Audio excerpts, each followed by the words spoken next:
వే gold trusted gold buyers మీరు తాకట్టు పెట్టిన బంగారాన్ని విడిపించి ఈ రోజు ఉన్న మార్కెట్ ధరకు కొనబడను.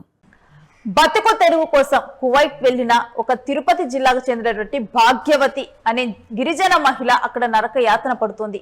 పని చేసే చోట తనను చిత్ర హింసలకు గురి చేస్తున్నారంటూ కాపాడాలి అంటూ CM Chandrababu, deputy CM Pawan Kalyan, మంత్రి లోకేష్ లకు మొరపెట్టుకుంటుంది. ఈ మేరకు తన బాధలను చెప్పుకుంటూ కన్నీటి పర్యంతమవుతూ ఒక సెల్ఫీ వీడియోను సోషల్ మీడియాలో పోస్ట్ చేసింది. చంద్రబాబు నాయుడు గారికి, లోకేష్ గారికి, అలానే నేను చంద్రగిరి నియోజకవర్గానికి చెందిన అమ్మాయిని అయ్యా. నేను ఎస్టీ అనాథులకు, గిరిజనులకు సంబంధించిన అయ్యా. మా ఎమ్మెల్యే గారికి దయచేసి ధర్నాలు పెట్టి చెప్తున్నాను అయ్యా. నేను చిన్నబ్బాయి పిగిలేరు ఏజెంట్ ద్వారా నేను కోయేటికి వచ్చానయ్యా. ఇక్కడికి వచ్చినాక మాకు ఇతను అమ్ముకున్నాడని తెలిసిందయ్యా. ఇక్కడ ఏ రేంజ్లో పెట్టారయ్యా. ఇక్కడ ఏ రేంజ్లో పెడితే పని కాకుండా వాళ్ళు పర్సనల్గా మేడం వాళ్ళు లేనప్పుడు వాళ్ళు ఎక్కడెక్కడ చేతులు తీసి మమ్మల్ని హింసలు పెడుతున్నారయ్యా. 4 నెలలు పొద్దుపోయిందయ్యా. 4 రోజులు ఆ ఇంట్లో పెట్టి మమ్మల్ని ఇబ్బందులు పెడతా ఉన్నారయ్యా. మాకు ఫోన్ కూడా ఇవ్వలేదయ్యా. ఇక్కడ మేము ఇంటికి వెళ్ళిపోతాం, మేము ఉండమని చెప్తా ఉంటే అసలు ఫోన్లు బిక్కొని పోయేయలేదు, వచ్చేయలేదు. గొర్రెలు ఎందుకు అమ్ముకున్నారు, అంత అమ్ముకున్నారని చెప్పి మాట్లాడుతున్నారయ్యా. దయచేసి మమ్మల్ని ఇక్కడ నుంచి ఈ దగ్గర రప్పించండి అయ్యా. అప్పులు పాలైపోయి వారాన్ని నేను ఇటు వచ్చేసాను అయ్యా.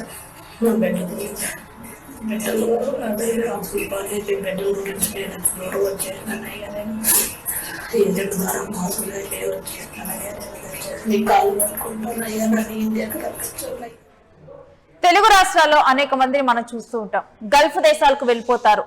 అక్కడ వాళ్ళు ఇచ్చేటువంటి దినార్స్ తో ఇక్కడ వాళ్ళకు ఉన్నటువంటి అప్పులు తీర్చుకోవటం, లేకపోతే వాళ్ళ పిల్లల్ని చదివించుకోవటం, వాళ్ళకు ఉన్నటువంటి సొంత ఇంటి కలను నెరవేర్చుకోవటం, ఇలాగా అనేక రకాల బాధ్యతలతో అక్కడికి వెళ్తారు. కొన్ని రోజులు, కొన్ని నెలల పాటు, లేకపోతే కొన్ని సంవత్సరాలు మనం కళ్ళు మూసుకొని అక్కడ బతికేస్తే ఇక్కడ ఉన్నటువంటి మన వాళ్ళు హ్యాపీగా బతుకుతారు అని చెప్పి అక్కడికి వెళ్తారు. కానీ అక్కడికి వెళ్ళిన తర్వాత వాళ్ళు పడేటువంటి అష్ట కష్టాలు అన్ని ఇన్ని కావు. తిరుపతి జిల్లా తొండవాడ పంచాయతీ గోపాలపురం ఎస్టీ కాలనీకి చెందినటువంటి భాగ్యవతికి వేరే ఓ మహిళ ద్వారా పీలేరుకు చెందిన చిన్నబ్బా అనే ఏజెంట్ పరిచయం అయ్యాడు. 6 నెలల కిందట కువైట్ లోని ఇంట్లో పని ఇప్పిస్తానంటూ నమ్మబరికాడు. ఇక బతుకు తెరువు కోసం చిన్నబ్బ మాటలు నమ్మి భాగ్యవతి కువైట్ కి వెళ్ళింది. అక్కడ ఇంటి పనులే కాకుండా కష్టమైన ఇతర పనులు కూడా చేయిస్తున్నారని, చిత్రహింసలకు గురి చేస్తున్నారంటూ బాధితురాలు తన వీడియోలో వాపోయింది. ఇక తాను తిరిగి తమ దేశానికి వెళ్లిపోతానంటే ఏజెంట్ చిన్నబ్బకు డబ్బులు ఇచ్చామని, తనను అమ్మేశాడని వారు చెబుతున్నారని కన్నీటి పర్యంతమయ్యారు. తనను రక్షించాలని సీఎం, డిప్యూటీ సీఎం, మంత్రి లోకేష్ తో పాటు చంద్రగిరి ఎమ్మెల్యే పులివర్తి నానీలను వేడుకుంటుంది. కాగా భాగ్యవతి తల్లిదండ్రులు తులసమ్మ, చెంచలయ్యలు చంద్రగిరి పోలీసులకు ఏజెంట్ చిన్నబ్బపై ఫిర్యాదు చేశారు. ఇక ఈ రకంగా ఏజెంట్లను నమ్మి వెళ్ళటం, ఆ తర్వాత ఏజెంట్లు ఒక్కసారి ఎయిర్పోర్ట్కి వెళ్ళి ఆ ఫ్లైట్ వీళ్ళు ఎక్కిందాకే అక్కడ దిగిన తర్వాత మొత్తం కూడా ఇంకా అక్కడ వాళ్ళ చేతుల్లోనే. తర్వాత వాళ్ళు ఫోన్ చేసినా గానీ కొంతమంది ఏజెంట్లు దానికి ఫోన్ లిఫ్ట్ చేయరు. అయితే ఇక్కడేమో కొంతమంది ఏజెంట్ ఎవరైతే ఈ విధంగా చిన్నబ్బాయి ఎలా ఉంటారో, మోసపూరితంగా చేస్తారో వాళ్ళందరూ ఇక్కడేమో కొంత డబ్బు వీళ్ళ దగ్గర తీసుకుంటారు. వీళ్ళ దగ్గర తీసుకొని ఇవన్నీ కూడా మీ ఫ్లైట్ ఛార్జెస్ కి అక్కడికి వెళ్ళిన తర్వాత మీరు జస్ట్ ఇంట్లో పని చేసుకుంటే చాలు అన్నట్లుగా కూడా చాలా మందికి నమ్మబలుగుతారు. ఆ తర్వాత అక్కడికి వెళ్ళిన తర్వాత ఇక ఇంట్లో పనులు, బయట పనులు, వాళ్ళకి తెలిసిన పనులు, తెలియని పనులు, అన్ని పనులు కూడా పొద్దున లేచిన దగ్గర నుంచి సాయంత్రం పడుకునేదాకా ఒక యంత్రంలాగా పనులు చేపించుకునేటువంటి వాళ్ళు అక్కడ ఉంటారు.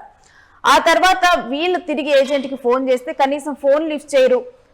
తర్వాత వాళ్ళకి అసలైన నిజం ఏం తెలుస్తుందంటే వీళ్ళని ఆ ఏజెంట్ అమ్మేశాడని.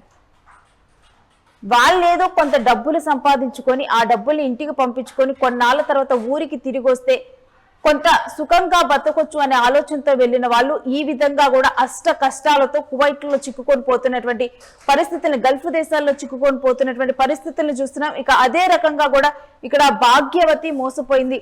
తనని ఎలాగైనా తిరిగి తీసుకొని రావాలంటూ కూడా ఇప్పుడు చంద్రబాబు, అదేవిధంగా లోకేష్ వీళ్ళందరికీ మొరపెట్టుకుంటుంది. అక్కడ చంద్రగిరి ఎమ్మెల్యే పులివర్తి నానీల్ని వేడుకుంటూ ఉంది.